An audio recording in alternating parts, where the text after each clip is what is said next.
show you how to do vacation-inspired nails today, and I'm going to teach you how to do these.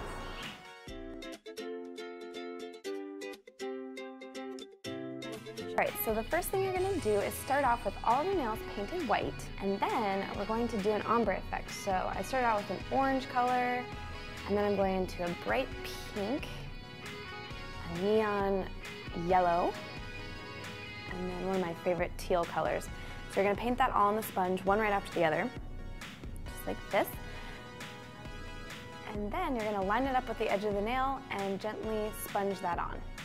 In my first episode, I teach you guys how to do this, and I did use a new sponge every time. You can reuse the sponge if you'd like, but it's up to you. So I'm doing this only on my thumb and then my ring finger, and we're going to do some other designs as you guys saw on the other ones. You gently dab that on, and you get this really cool effect. To clean up, I just take the cap of the nail polish remover I have and a paintbrush, and I just clean up the edges. Then I take the same pink I used and I go ahead and paint my index finger and my pinky, because we're just going to add some cool studs to those later. So those you can paint and then wait for them to dry.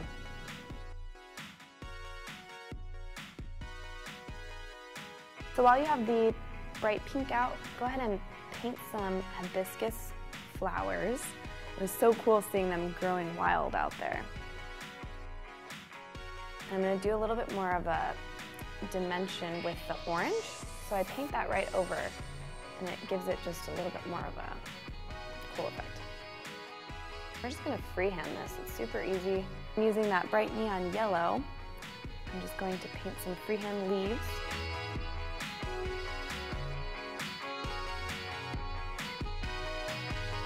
And we're going to use that same teal from before, and layered gives it kind of a bright green look. It's really neat.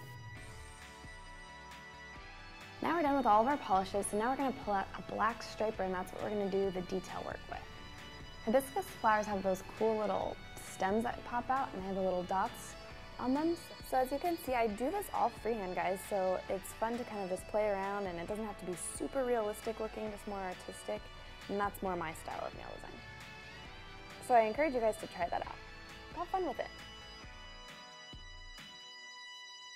Now going back to our ombre nails, this is my favorite part of this design. I'm going to drop some waves towards the bottom where the blue is, because that's like the water, right?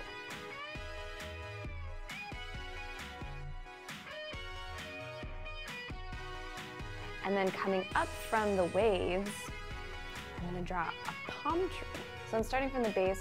It's a little bit thicker of a line towards the bottom, and then towards the top it gets to be a little bit thinner of a line.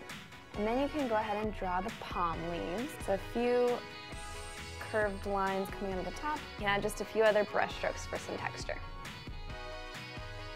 Then at the bottom I like to make it a little fun, and I add some little birds flying through over the water. Then for the next ombre nail, same thing, doing some water, but I'm making this part a little bit smaller. As you can see, the palm tree's a little bit smaller, because above that towards the side, I'm gonna write aloha.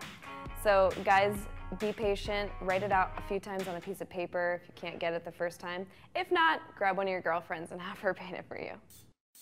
So I don't know if you guys remember, if you've seen it before, I did the Oscars episode, and we did some freehand initials back then, so you can go check that out. Same type of design. All right, and it wouldn't be a Lynette's Nay episode without some jewels and studs and gems, so start out with a top coat, put that over the pink, that way your jewels will stick. Use a little dotting tool to apply those. I got these, they're really, really cool. I liked the colors. They're from bornprettystore.com, and they have this bright neon yellow, which I really loved, so go check them out. And we're doing these ones on the index and pinky finger, and I just made up a random little design, and I kind of switched the colors on each one, so you guys can play with it. And then you can finish off with a top coat.